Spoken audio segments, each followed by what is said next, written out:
درود حضور دوستان کانال دازور ترنینگ. دازور علی هستم خدمت دوستان عزیزم. در این پارت ویژه باید پارت 120 باشه. خدمت دوستان هستیم. منهای لایو هایی که گذاشتیم، لایو های بسیاری مهمی هم گذاشتیم. در این هفته پیش رو هم ادامه میدیم لایو ها را. دوستان عزیز یک راست میریم سراغ مبحث دازینگ. دوستان عزیز، دازورهای محترمی که میخوان زود به نتیجه برسن، زود به جایی بخورن و زود به قولی یک نتیجه فوق‌العاده خوبی نصیبشون بشه و دستگیرشون بشه، اینه که این دازورها تو دو تا محیط باید کار کنن. یک، قبرستانهای باستان، حالا در هر حوزه تمدنی. دو، غارها، چون هم مقبره های باستان و هم غارها دارای یک لوکیشن محدودی هستند تو دنیای دازینگ. دنیای دازینگ دنیای بسیار بزرگی هستش. فاصله برای دازینگ معنی نداره، ولی محیط های کوچیک بسیار بسیار راحت برای آنالیز هستن و خدمت شما عرض کنم راحت میشه بهشون دسترسی پیدا کرد. لوکیشن های کوچیک، حالا چه مقبره باشه، چه سازهای درون غار باشه، بدنه غار، خود غار، کف غار، دیواره غار، هر جا که باشه، اینها بهترین مکانی هستن که شما با سریع ترین روش و با کمترین هزینه وقتی زمانی میتونید اینا را پیدا کنید. دوستان عزیزان فقط با دقت باشید، مکانها را دقیق بزنید. این نیست که یه مکان یا ازش ساده رد بشید. دوستان در ادامه با ما باشید.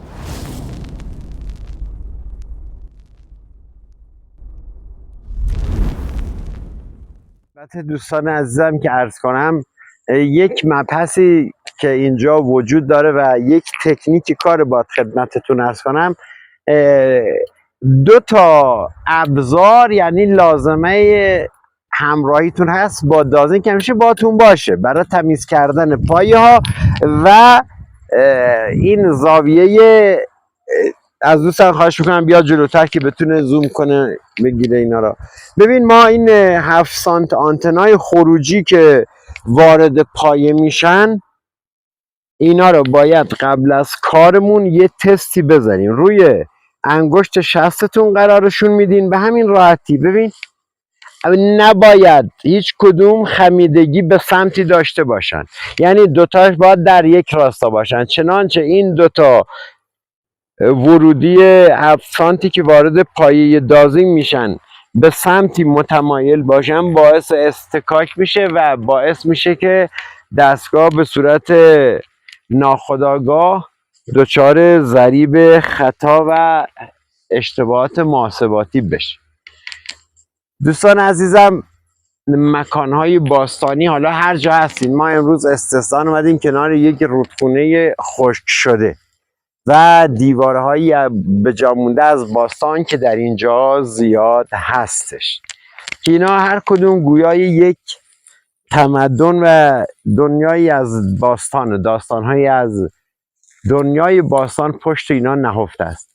دوستان اینطور نیستش که من دازور علی بخوام نگاه کنم به یک سمتی و چشمم یا ذهنم منو به اونجا بکشونه، حالا چه ستون تخت جمشید باشه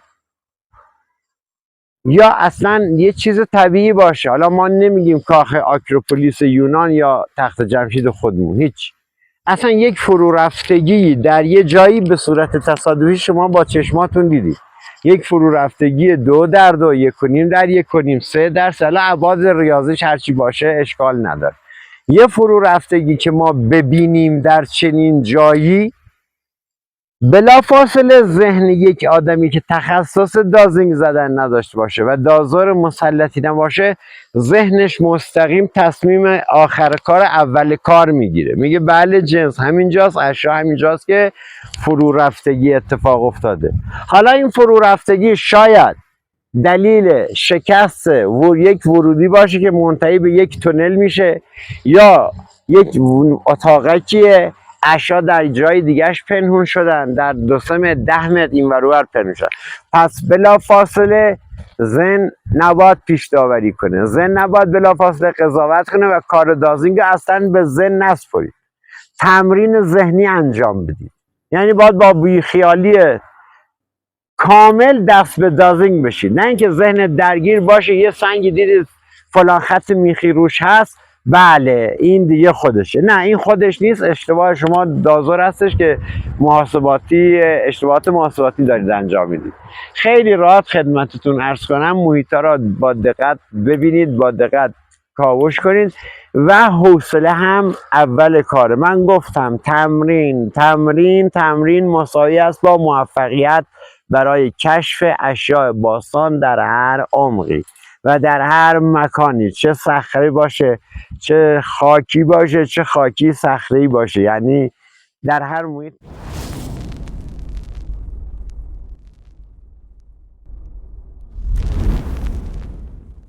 یعنی آخرین قدرت نمایی ها به شما نشون میده عزیزان من. دوستان عزیز، شاید خیلی از دوستان بگن دازور علی مثلا به صورت مکتوب حالا خیلی پله پله گام به گام داره ما رو آموزش میده.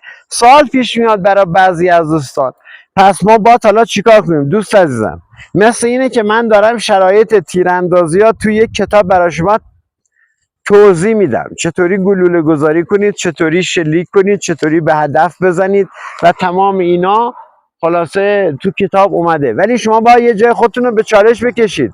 وقتی گلوله میزنی، وقتی خودت دست به اسلحه میشی، میفهمی لگد داره اسلحه، لگد به شونتون میزنه، به بدنتون میزنه، میفهمید مگسه چطور باید امتحان کنید. یه جاهایی باید دست، حتی اگر به صورت بسیار مبتدی هم دارید آموزش میبینید، یه جایی دست به حفاری بزن، خودتو به چالش بکش، یه حفاری، 2 حفاری، 3 تا 4 تا هرچی میتونی بزن تا این قلق بیاد دستت. اولین باری که یک شی باستانی ها با دست خود لمس کنی در بیاری، اون موقع دیگه تمام این فرمولا تو ذهنت حک میشه برای یک عمر. عزیزان، خدمت دوستانی که عرض کردم گفتم دوستان عزیزم، در شرایطی مثل مقبره ها یا قبرستان ها شما راحت میتونید نتیجه گیری کنید، این بد برداشت نشه. این به خاطر سرعت دازینگی که سریع عکس العمل نشون میده. شما در یک دشت پهناور 5 کیلومتر در 5 کیلومتر یک آدم حرفه‌ای شاید 10 دقیقه با یک موتورسیکلت یا یک ماشین جابجاش کنن، تمام اون منطقه رو اسکن میکنه و به شما میده. کدوم دستگاه قادره تو سطح جهان چنین قدرتی داشته باشه؟ پس دازینگ در هر محیطی قادره. ولی دوستانی که میخوان زودتر به نتیجه برسن، 1 مقبره باستان، 2 غارهای باستانی، اینا رو فراموش نکنید. حالا تپه تومولوس ها بحثشون رو در پارت‌های آینده میکنیم. تپه تومولوس ها ممکنه ورودی داشته باشه، راپله بخوره، به زیر بره، بیاد بالا، نسبت به یک جهت خاصی باشه و نشه کار کرد. وقت گیره، زمان میبره. ولی کسی که میخواد زمان قیچی کنه، میون بر بزنه، به چنین جاهایی خلاصه تشریف میبره و در چنین مکانهایی دازینگش رو میزنه، بهترین بهره برداری رو در سریعترین وقت ممکن انجام میده. در ادامه بابا باش.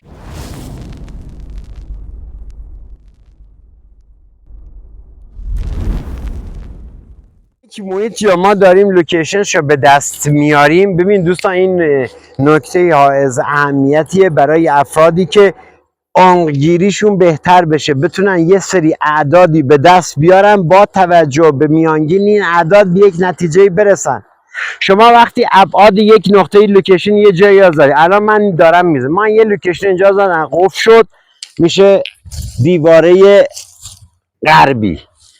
یکی دیگه میزنم اینجا شد، مثلا من با دست دارم هدایت میکنم، این میشه دیواره شرقی، این شمال به جنوب، غرب شمال. الان میام یکی دیگه میزنم، مثلا فرض کن اینجا گرفت، این هم میشه جنوب. یه سنگ دیگه هم میذاریم اینجا، مثلا اینجا گرفت و میشه کجا؟ غرب شرق، غرب کار، غرب شرق شمال جنوب. خب شما یه لوکیشن دارید، حالا چه دایره چه مربع، وقتی دوستان عزیز میایید وسط کار رو میگیرید و لوکیشن به شما میده و قفل سینه رو دارید، میایید برای عمقگیری چیکار میکنید؟ میایید روی لبه ها رو میزنید. یه عمقی روی لبه چهار جهت اصلی شرق غرب شمال جنوب به دست بیار، یا اگر لوکیشنتون دایره رو دایره رو مدود دایره لوکیشن به دست بیار. اینجا که دستگاه تو زدی یه عمقگیری اینجا بکن. عمقگیری که کردی 4 تا عمق متفاوت بد میده رو دیواره ها، درسته؟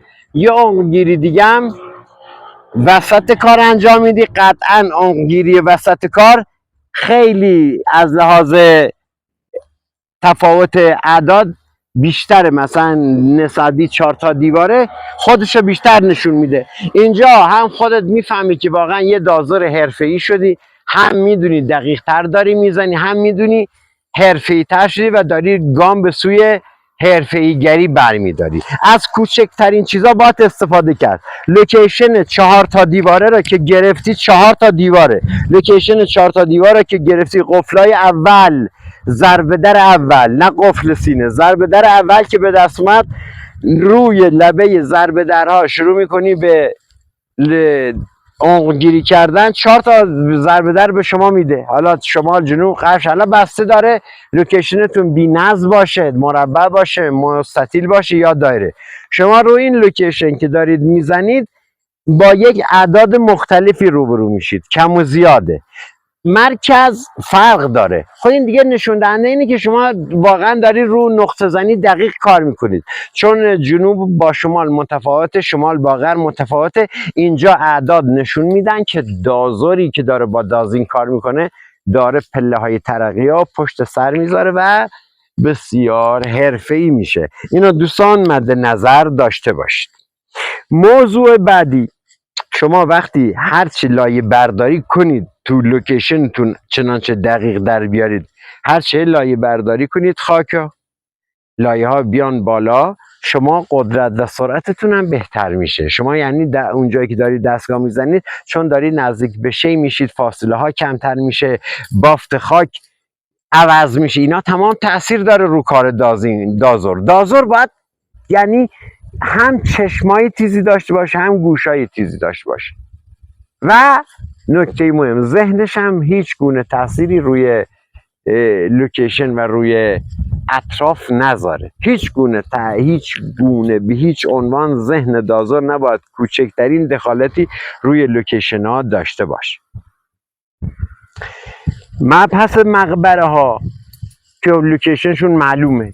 حالا قبرها بسته به زمان حکومت های باستان از ایلامی ما حساب کنیم تا ساسانی، بالاخره سازه هاشون طوری هستش که هندسیه. حالا نه اینکه خراب بشه، برای دازین فرق نداره.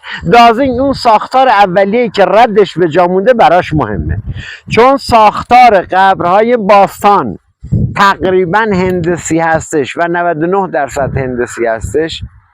دازین خیلی راحت، خیلی سریع اینا رو تحت پوشش خودش قرار میده در عمق‌های مختلف. قارها که داریم صحبت قارها رو میکنیم، یه دازور حرفه‌ای الان داریم اجمال گویی میکنیم، بعد تک به تک این مباحث رو باز میکنیم.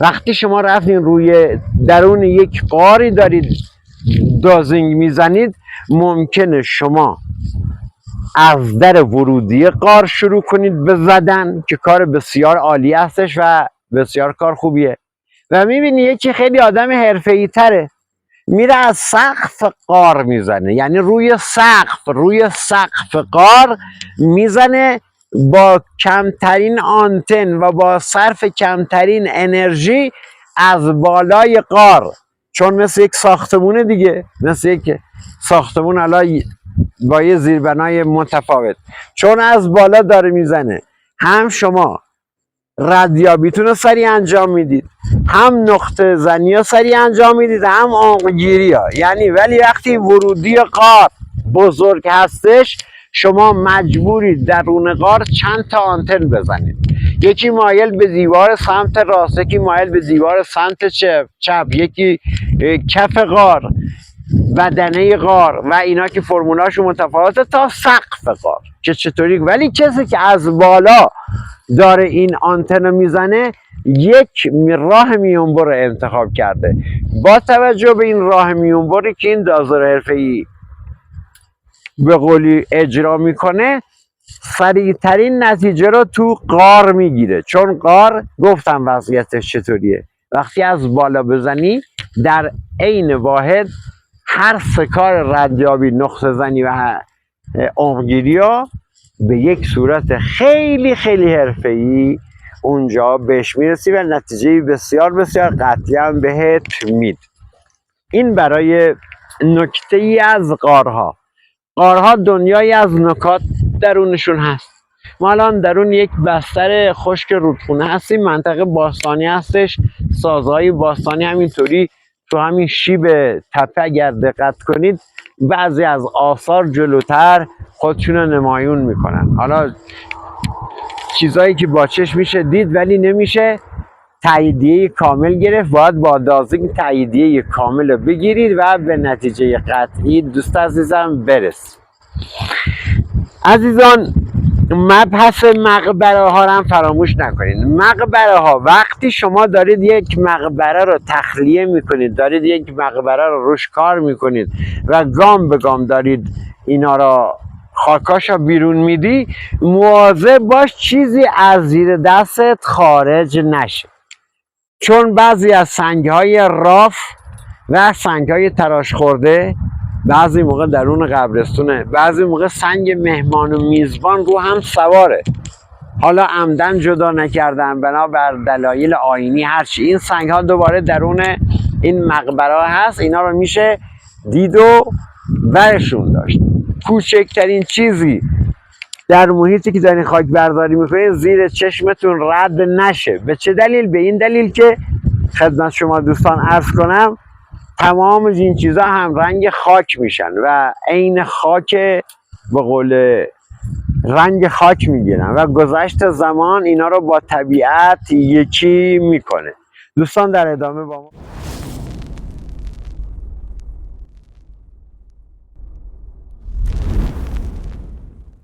کانال دازور ترنینگ. دوستان در بعضی از جاهایی تو طبیعت که تشریف میبرید، حالا ما عمدن امروز اومدیم درون این رودخونه ولی همه جا بس یه جای خواه اینجا بیشتر گیر میاد. سنگ کوارتز همیشه بعد در اکثر مواقع میزبان طلای طبیعی 24 عیار هستش. طلا مهمان هستش، سنگ های کوارتز میزبان هستن. بعضی موقع در یک مناطق بالاخره حاشیه رودخونه یا خود رودخونه خشک شده یا در اون هر طبیعتی کوه هر جا رفتین سنگی دیدین رگه سفیدی روش کشیده شده بود، خطی یا سفید رنگ بود، شما یه دازینگ بهش بزنید، نداشتین با یه چکش چیزی 4 تا ضربه بهش بزنید، ممکنه درون خود بافت این سنگ کوارتز دانه های طلا یا کلوخایی به هم چسبیده باشن. اینو فراموش نکنید. همچنین رودخونهایی که در مسیرهای باستانی رد میشن 2 تا آورده دارن. چی هن؟ یکی این که از مسیر باستان که رد میشه چون شستشوی زیادی مثل این سنگای ریز و شنایی که زیر پای من میبینید وجود داره، بعضی از مواقع شما با حجم زیادی از اشیاء باستان چه طلا چه نقره چه سکه در هر چه مجسمه هر چیزی بگید مواجه میشید. بعضی از مواقع در 2 طرف بدنه رودخانه چون شستشو ایجاد میشه، خدمت شما عرض کنم ممکنه مثلا یک سازه‌ای مثل این سازه از دوستمون خواهش اینجا رو بگیرن، مثلا یه سازه اینطوری میاد بیرون از دل رودخونه، میبینی حالا مقبره‌ای بوده، سازه‌ای بوده، گذشت زمان با آب که از زیرش رد شده شسته‌ای و یک ورودی به شما میده. اینا رو دقت کنید در هر محیطی که میرید طبق فرمول همون محیط برخورد کنید. تو غار میرید سیستمتون طوری دیگه است، تو رودخونه میای سیستمتون طوری دیگه است، تو مقبره‌های باستانی سیستم طوری دیگه است.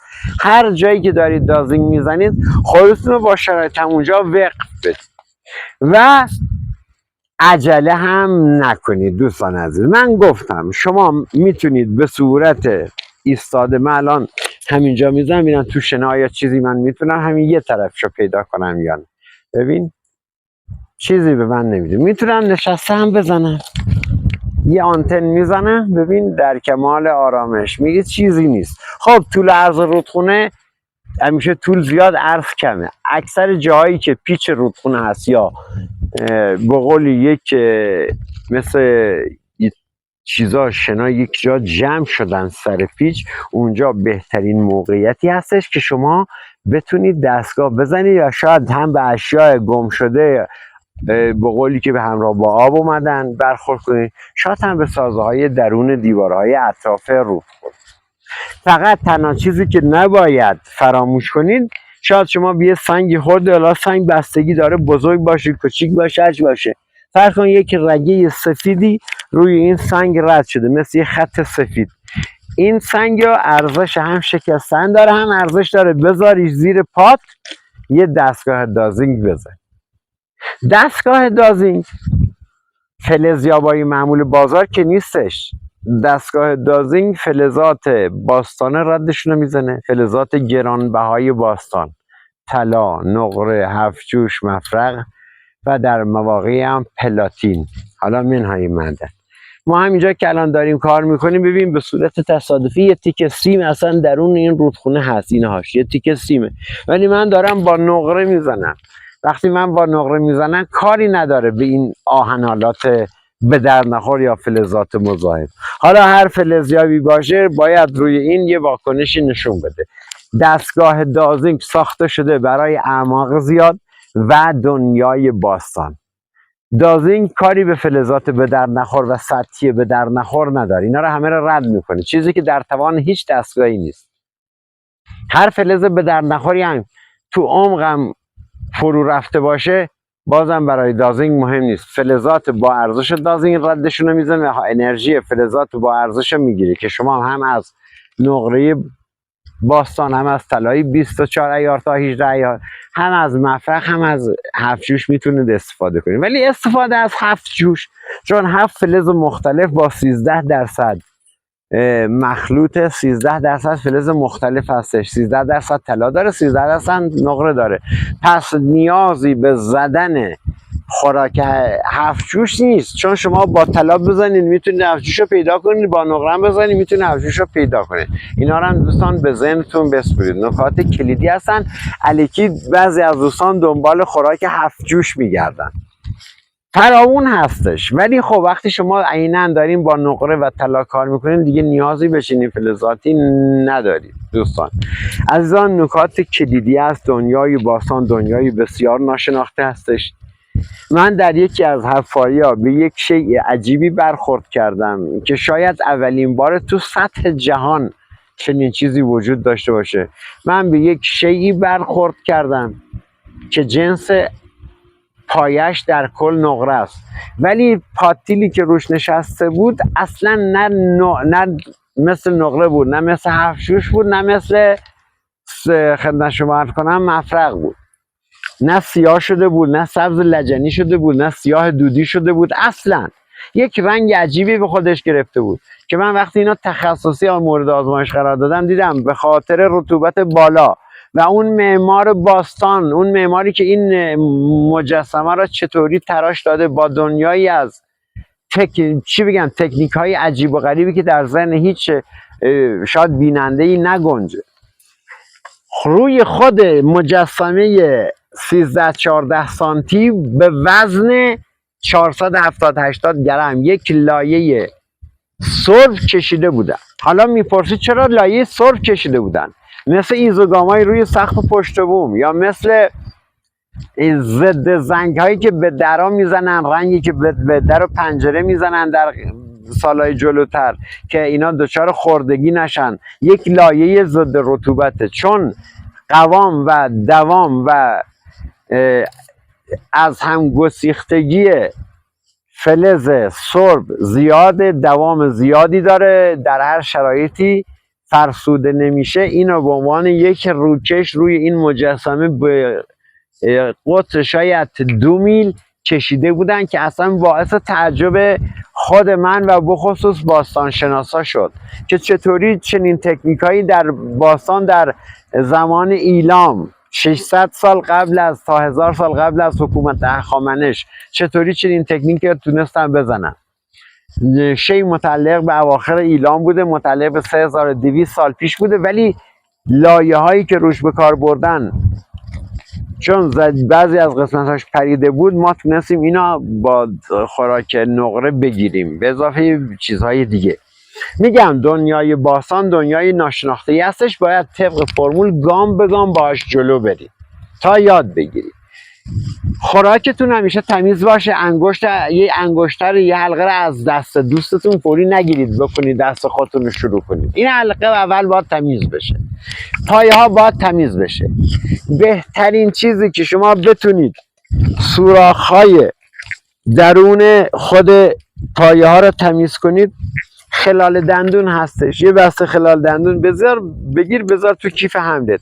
شاید ذره چیزی وارد خود بافت فلزی چیز برنج بشه که یک آلیاژ هستش، ولی شما وقتی با اون خلال چوبی بهش میزنید آسیبی به درونش وارد نمیشه. چون فلز نرمی هستش از دوستان خواهش میکنم با هیچ فلز سختی درون اینا رو تمیز نکنن، چون باعث خراشیدگی میشه و خراشیدگی های درون پایه ها منجر به اصطکاک آنتنا میشه و این اصطکاک باعث خطای محاسباتی و خطایی میشه که کل پروژه کاری رو میبره زیر سوال. دوستان در این حد دقت کنید. حتی روی تمیزکاری های جزئی شما یه پارچه نخی داشته باشید برای تمیز کردن آنتنتون، یه بسته خلال دندون، لباس نخی بپوشید. حالا شلوار جین میپوشید، لباس نخی باشه. ما هست و الان آموزش هستش، وگرنه همین کمربندی که من الان دارم اشتباهه. کفش نباید پاد باشه رو نقطه. اگه میخوای حرفه‌ای بزن، کفشاتو در بیار بذار بغلت بزن و کفشاتو پاد کن. کفش نباید قطر زیاد پاشنش داشته باشه. اینا نکات کلیدی هستش در مورد دنیای ناشناخته دازین که هممون پا گذاشتیم درون این دنیای ناشناخته دازین و یک به یک داریم درهای ورودی این دنیای تو در تو را کشف میکنیم و ما هم حاصل 30 سال زحمت مداومه که در اختیار شما دوستان قرار میدیم که به صورت راه میون بر به دل هدف بزنید، هزینه هاتون کم بشه و راحت‌تر بتونید برگ بسیار مهمی از زندگیتون رو ورق بزنید. دوستان عزیز مطلبی دیگه هم که باید خدمتتون عرض کنم، دور بودن افراد و دوستانی هستش که با شما هستن. دوستانی که با شما میان سر کار تو حوزه دازینگ باید 5 متر با شما فاصله داشته باشن. ذهن یک دازینگ نباید رو به حرف هیچ کدوم از دوستان بره. یعنی هر که صحبتی میکنه دازور باید همه چیزا نشنیده بگیره، کار رو بسپاره دست دازینگ. اون دازور بسیار حرفه‌ای هستش که تو کار خودش حرف اول و آخر رو میزنه. لوکیشنی که در آوردید، لوکیشن رو با دقت مرکزش رو زدی، عمقت رو به دست آوردی، بسیار عالی هستش، خیلی هم عالی. عمقت هم به دست آوردی، یادداشت میکنی یا به ذهنت میسپاری. 3 تا 4 تا 5 تا 6 تا دیگه عمقگیری رو لبه های لوکیشن کار انجام بده. منهای مرکز اصلی کاره که قفل سینه بود، قفل سینه سر جای خودش مرکز اصلی آنتنگیری و عمقگیری هستش که اون باید انجام بشه، ولی شما اطرافتون 1 متر اونورتر، نیم متر اینجا عمقگیری کنید تا یه سری اعداد بیاد به ذهنتون بشینه و شما بفهمید چقدر مسلط شدید. تفاوت اعداد مساوی با موفقیت دازور. یعنی یه وقت تفاوت بین عمقگیریاتون باشه مشخصه که دازور روی لوکیشن مسلط هستش و میتونه راحت تر بزن. مسئله ای هم که در پارت قبلی خدمتتون عرض کردم، برای تمرین، برای یادگیری صحیح در کمترین زمان ممکن، چه ردیابی، چه نقطه زنی، چه عمقگیری، بهترین راهی که دیروز بهتون گفتم همین ساختمون های نیمه کاره ان با فونداسیون بتونی که حالا میلگی آرماتور، میلگر، حالا هر چی توشون به کار رفته بتون. این سازه های نیمه کاره چون طبقه اول، دوم، سوم تا 80 اصلا فرض کن همون که گفتن تو برج خلیفه دبی، هر جا هست داری میزنی. اینجا بهترین جایی است که شما را در کمترین زمان ممکن و در یک مکان کوچیک شما را به موفقیت خوبی میرسونه. هم سریع ردیابی ها روش کار میکنه، هم سریع نقطه زنی، هم سریع عمقگیری. دوستان عزیز، فلز طلا چون هیچ گونه قاتیلی به خودش نمیگیره و هیچ گونه رسوبی روش نمیشینه، یک فلز بسیار قدرتمندی هستش. پس پراکنش انرژی بسیار زیادی داره، انرژی زیادی ساطع میکنه و کسانی که به جایی بخورن که طلا هست، یعنی خیلی چیزا را دیگه اونجا تو ذهنشون حک میشه، قدرت، سرعت و نوع واکنش. وقتی فقط یک فلز باشه، فقط طلای خالی، بعضی موقع برمیخوری به میکسی از اشیاء مختلف، میخوری به مفرق، طلا، نقره، هفت‌جوش و دنیای سفال و سنگ ها و مهره های قیمتی. ولی بعضی موقع میخوری به طلای 100%. اونجاست که دازور برای همیشه تو ذهنش حک میشه که قدرت واقعی دازینگ روی طلا چطوری هستش. دوستان اینا رو به خاطر بسپارید تا پارت های دیگه که نکات بسیار کلیدی تر، همینطور که میریم جلو گام به گام نکات کلیدی تر و روشن کردن دوستانی که در حوزه دازینگ در سراسر کره خاکی، چه از آمریکا و کانادا و اروپا بگیر تا ژاپن و کره جنوبی، هر جای از آرژانتین تا سیبری، هر کسی که علاقه‌مند به دازینگه، ما تمام فرمول های دازینگ از 0 تا 100 از مبتدی تا حرفه‌ای تو کانال دازور ترنینگ خدمت دوستان ارائه میدیم که بسیار بسیار سریع موفق بشن. بنده دازور علی از تمام دوستان کانال تشکر میکنم، سپاسگزار هستم و از سابسکرایباتون، از پیشنهاداتون، از سوالاتون، از موفقیت هاتون که برای من به اشتراک میذارید و از سوالایی که غیر قابل حالا پاسخ هستش و من پاسخ میدم. خیلی لذت میبرم، با هم در ارتباطیم و تمام این دنیای ناشناخته رو داریم ورق میزنیم. دوستان کسی که دنیای دازینگ رو بشناسه، دلار و همین پول ریال خودمون مثل همین شنهای کف این رودخونه میمونه. یعنی به دست آوردن دلار و پول، حالا چه پوند، یورو، هر چیز دوست دارین، اون دیگه بی معنی میشه. قدرت دازینگی که تمام درهای باستان بروی شما باز میکنه. دوستان مانا و پایدار باشید تا پارت آینده. شما را به خداوند بزرگ میسپاریم و انرژی زیادی از دنیای تاریک بگیرید. دوستان تا ادامه، تا پارت بعدی شما را